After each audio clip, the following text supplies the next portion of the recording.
Hello guys! Hello Leo! Welcome dito sa aking channel, Kapalaran 888 Leo. Alamin natin kung anong messages, vibration, gabay, energy para sa lahat ng Leo. Okay, so this is general reading. Please connect your intuition sa lahat ng baraha na lumalabas dito, Leo. Thank you sa lahat ng mga subscribers, mga bago at dati kong subscribers.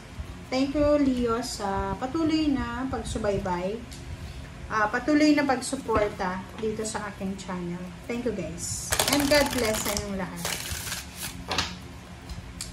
Alright. Leo. Ang first card mo, Leo, is Full Moon in Gemini. Sinasabi ng bara sa'yo na the answers you need are coming. And wisdom. So, maybe this is idea, wisdom, knowledge, or kung ano pa man. Paki-comment nga sa comment section if you are Leo na naghihintay ka ng outcome, naghihintay ka ng sagot, like nag-a-apply ka ng trabaho, or maybe may ginagawa ka, nagpa-process ka ng papeles or documents, or basta may hinihintay tayo na possible. Like, for example, naghihintay ka ng kontrata. Naghihintay ka ng kontrata, ng go signal, ganyan. So, sinasabi ng bara na huwag kang masyadong mag-alala.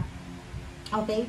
Huwag kang masyadong mag-alala kasi the answers you need are coming. So, yung sagot sa mga katanungan, problema, or anything na kailangan mo ay nandito na. And wisdom, sinasabi ng bara sa'yo na possible din na may mga tao or mga sitwasyon na pwede mong mapagkukunan ng parang ideas, okay?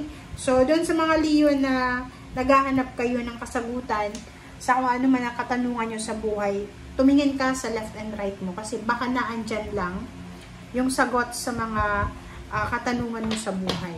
Okay? Alright. Tingnan natin, Leo. Doon sa mga bago kong subscribers, guys, huwag niyong kakalimutan na i-press ang notification bell button. Kasi, everyday tayo nagre-read. May mga times na hindi ako nagre-read pag masyadong pagod ako. Or may mga circumstances like walang internet.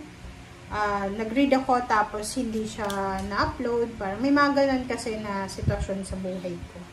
Minsan yung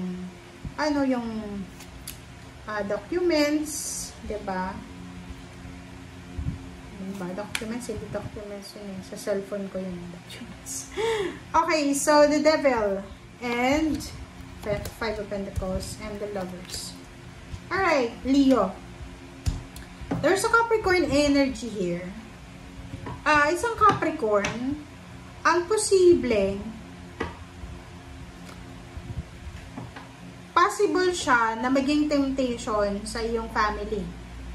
It's either sa relationship siya. Yun, dun sa mga nasa long distance relationship na Leo, it's either ikaw or yung partner mo ang posibleng magkaroon ng third party or pwedeng may mga taong gustong pumasok sa buhay mo or baka ikaw. Okay? Kasi you are in a relationship eh. It's either you're married, you're parang in a relationship, may ka-live-in, and there's parang financial problems ka na pwedeng ma-encounter, and that financial problem ay posibleng gamitin siya ng the devil para kunin yung loob mo. Okay? Like example, wala kang pera, kailangan mo ng pera. Tapos, yung isang tao na pwede mong mahiraman, may gusto sa'yo.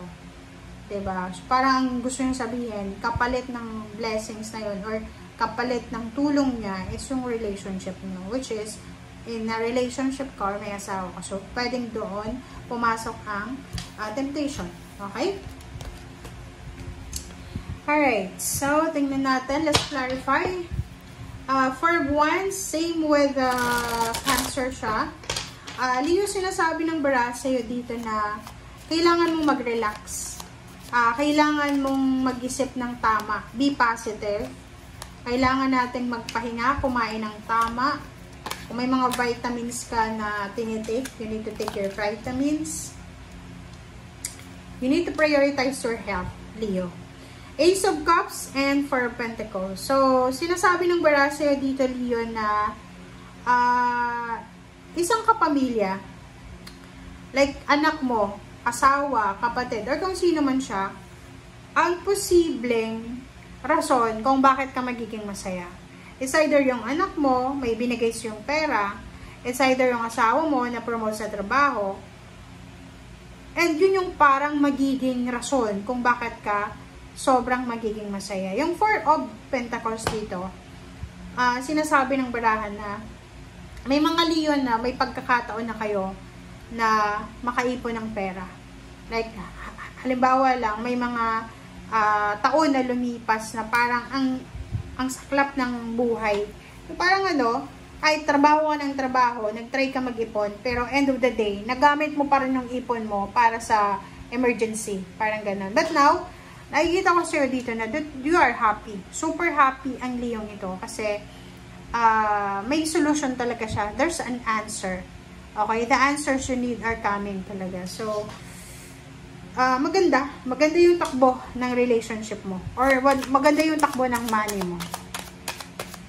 Alright. Seven of Swords. This is Gemini energy. Leo. Ten of Wands. OMG.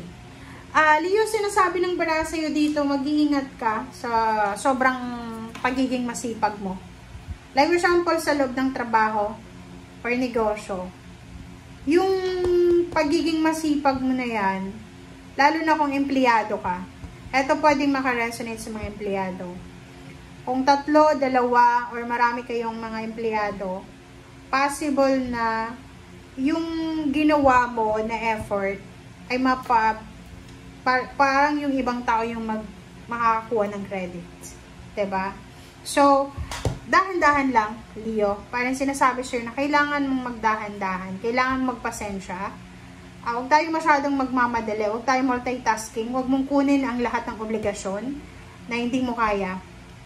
Kasi lalo na sa loob ng trabaho, kung ikaw ay Leo, nasa company ka na mahilig yung iba sa sip-sipan, dito sinasabi ng barahan na posibleng yung ginawa mong trabaho parang kiniklaim ng ibang tao.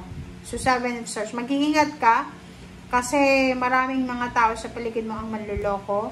Maraming mga tao sa paligid mo ang manggagancho. Okay? Six of Pentacles. Six of Pentacles, Warrior of Cups. So, nakikita ko siya dito na there's a water sign, Pisces, Scorpio, and Cancer. It's either babae or lalaki siya. If you need some help, or parang if you need money or financial help, yung water sign, Pisces, Scorpio, and Cancer na to, ay pwede kanyang tulungan. So, either pautangin kanya, or pwede niyang abunuhan yung mga financial mong kompromiso. Parang gano'n yung sinasabi. So, tingnan natin. Judgment. Leo. Four of Swords. So, sinasabi ng bara sa'yo dito na kinakailangan mo daw magdesisyon. Isang desisyon ang kailangan mong gawin, Leo, para magkaroon ka ng katahimikan sa buong buhay mo. Like sa usaping relasyon, trabaho, sa health, or sa kung ano pa man. Sinasabi ng barahan na isang desisyon lang ang gagawin mo, ang lahat ay magiging maayos. Yung parang parang puzzle siya. Diba? Parang puzzle. Isa lang yung nilagay mo, tapos nakita mo na lahat. Diba? So, yun. Sinasabi ng bara sa'yo, Leo, na relax. Kailangan mo kasi dalawa yung Four of Swords natin. So, mag-relax tayo. Huwag tayo masyadong magpapagod. Huwag tayo masyadong mainitin ng ulo. And at the same time, sinasabi ng bara sa'yo dito na yun, take a rest. Reflect, meditate. Huwag tayong magpadalos-dalos. Huwag tayong gumawa ng desisyon na pwede tayong magkamali sa bandang huli. And this one is Two of Swords and Eight of Swords. So, 8, 9, 10. So, sinasabi ng barali yun na lahat ng yun, this is your questions. This is your parang what if mo sa buhay. Marami kang mga agam-agam sa buhay, especially sa relationship, sa trabaho, negosyo, or sa family. But dito sa baraha mo, sinasabi ng baraha sa'yo na matatapos, makaka-recover ka sa kung ano man yan na pain and heartaches, entrapment, or sa mga question mo sa buhay. Ang dami mong tanong, ang dami mong what if, ang dami mong sana, ganito, ganyan, parang ganun. So, huwag kang mag-alala. Kaya nga sinasabi ng the answer you need are coming kasi parating na kung ano yung kasagutan na to para sa'yo. Okay? Thank you guys. Bye!